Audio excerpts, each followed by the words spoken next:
Magandang araw! Sama-sama tayong matuto sa Teacher Sal Learning Resource Channel.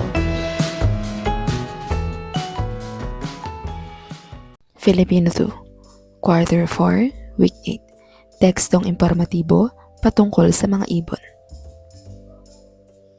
Magandang araw! Kumusta kayo?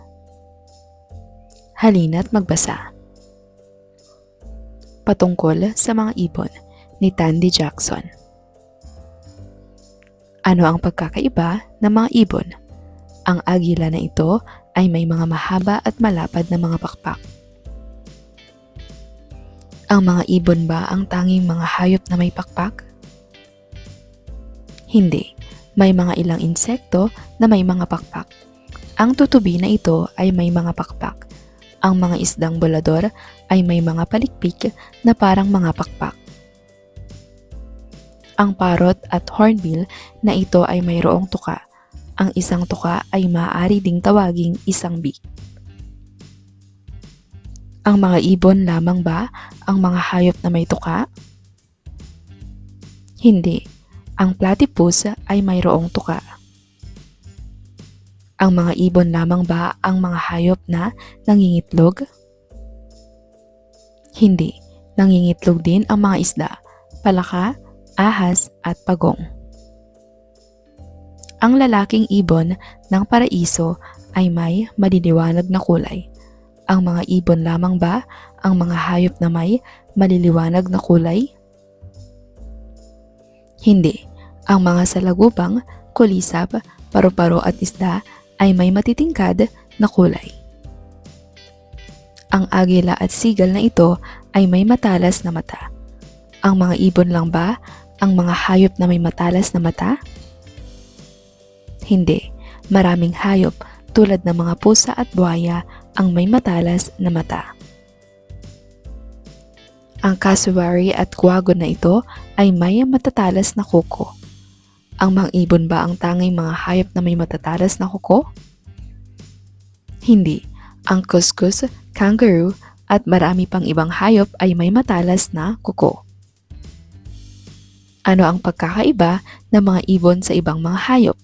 Ang mga ibon lamang ang mga hayop na may balahibo.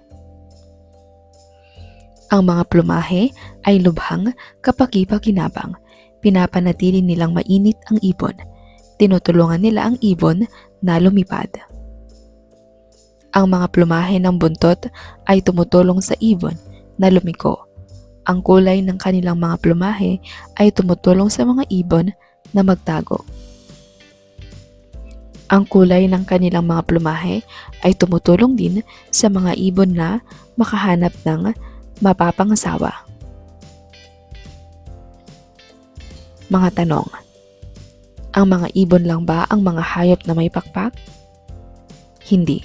Mayroon ding ibang hayop na may pakpak tulad ng mga insekto at paniki. Ano pang mga hayop ang may pakpak? Ang mga insekto tulad ng paru-paro, bubuyog at tutubi, pati ang paniki ay may pakpak. Ang mga ibon lang ba ang maaaring mangitlog? Hindi. Mayroon pang ibang hayop na nangingitlog bukod sa mga ibon. Ano pang mga hayop ang nangingitlog?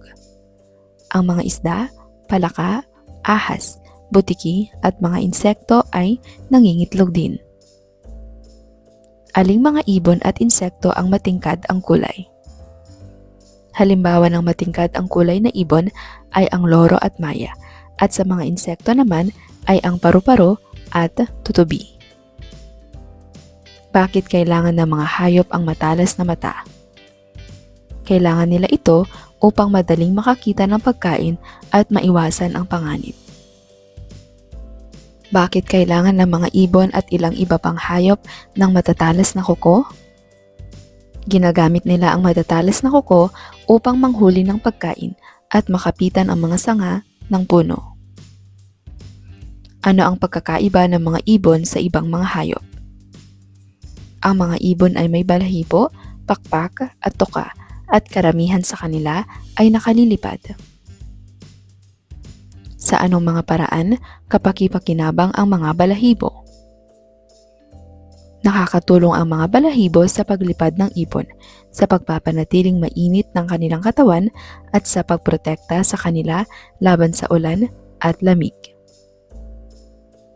Gusto mo bang maging ibon? Bakit? Lagyan ng X ang salitang hindi kabilang sa pangkat ng mga salita. Malapad, maluwag, masikip. Masikip. Matibay, matalas, matalim. Matibay. Maliwanag, maganda, malinaw. Maganda. Matibay, matatag, malambot. Malambot. Maingay, malakas, makapangyarihan. Maingay. Puna ng patlang upang mabuo ang pangungusap.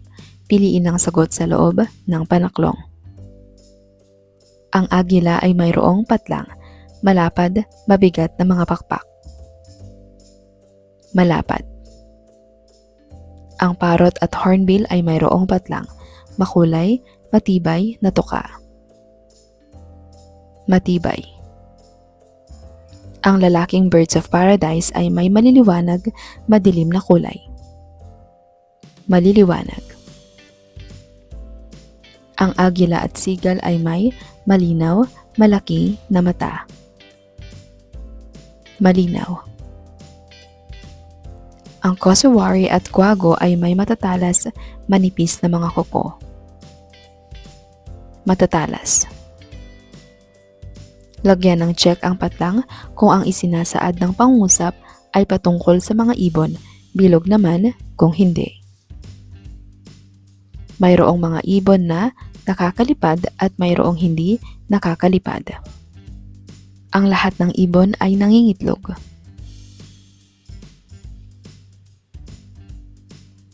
Ang mga paru-paro at salagubang ay may makukulay na pakpak.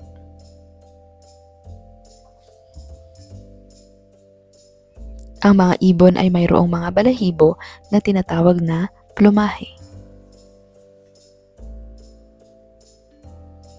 Ang mga pusa at buwaya ay mayroong matatalas na mga mata.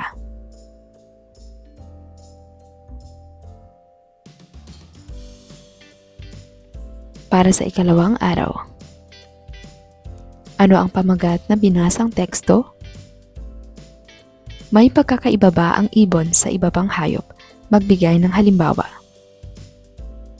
Ano-ano naman ang mga katangian ng ibon na mayroon din sa ibang hayop? Pagbigay ng halimbawa. Isulat sa loob ng talahanayan ang titik K kung ang impormasyon ay katotohanan tungkol sa ibon at O naman kung opinyon. Mga ibon lamang ang hayop na may pakpak. Ang parrot at hornbill ay mayroong mga tuka.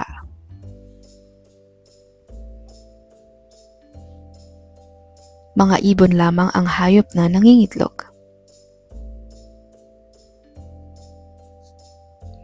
Ang lalaking birds of paradise ay may makulay na balahibo. Ang agila at seagull ay mayroong matalas na mga mata.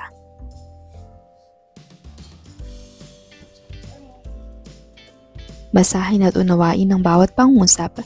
Piliin sa loob ng kahon ang katumbas na salitang may diin sa bawat pangungusap. Ambag, mahalaga, mapatagal, lumutang, magkubli. Pinapanatili nilang mainit ang ibon. Mapatagal. Ang mga plumahe ng buntot ay tumutulong sa ibon na lumiko. Ambag. Ang kulay ng kanilang mga plumahe ay tumutulong sa mga ibon na magtago. Magkubli. Ang mga plumahe ay kapaki-pakinabang. Mahalaga. Tinutulungan nila ang ibon na lumipad. Lumutang. Gumuhit ng isang ibon na iyong nakita o nais alagaan. Lagyan ito ng maikling paglalarawan. Para sa ikatlong araw. Itaas ang green flag kung wasto ang sinasaad sa bawat pangungusap tungkol sa ibon at red flag naman kung hindi. Ang agila ay may mga mahaba at malapad na mga pakpak. Ang parrot at hornbill na ito ay mayroong tuka. Ang mga ibon ay mga hayop na nangingitlog. Ang lalaking ibon ng paraiso ay may maliliwanag na kulay.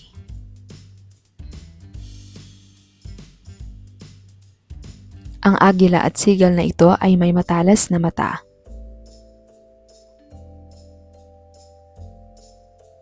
Gumuhit ng linya upang itambal ang dalawang salitang magkasalungat. Mataas, mahaba, malapad, maliwanag, matalas. Mababa, maikli, makipot, madilim, mapurol. Narito ang mga tamang kasagutan. Malinaw, mainit, mabigat, maliit, masigla. Malabo, malamig, magaan, malaki, matamlay.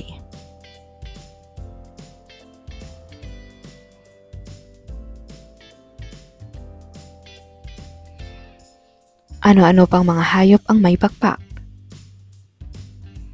Ano-ano pang mga hayop ang nangingitlog, magtala ng 5? Ano-ano pang mga hayop ang may matingkad na kulay? Sumulat ng maiksing impormasyon tungkol sa agila. Gamitin ang mga gabay na impormasyong salita mula sa loob ng kahon. Malalapad na pakpak, matalim na mga kuko, malinaw na mga mata.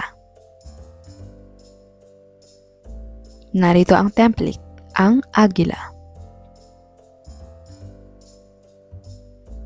Para sa ika-4 na araw. Basahin ang bawat pangungusap, sabihin lamang kung ito ay katotohanan o opinyon. Ang mga ibon ay mayroong mga pakpak. Ang lahat ng ibon ay nakalilipad. Ang mga ibon ay nangingitlog. Ang ibon ay simbolo ng kalayaan. Ang mga ibon ay may balahibo na tinatawag na plumahe. Hanapin sa kahon ng salitang kasalungat at kulayan ito ng dilaw. Matatangkad, mataas, maliit. Maliit. Duwag, matapang, takot. Matapang. Mabilis, makupad, mabagal. Makubad. Mainit, mabanas, malamig. Malamig. Malinaw, maliwanag, malabo. Malabo. Matibay, marupok, matigas. Marupok. Makinis, madulas, magaspang. Magaspang. Ano ang plumahe? Bakit mahalaga ang plumahe o balahibo para sa mga ibon? Magbigay ng paglalarawan sa plumahe na nagsisimula sa titik M.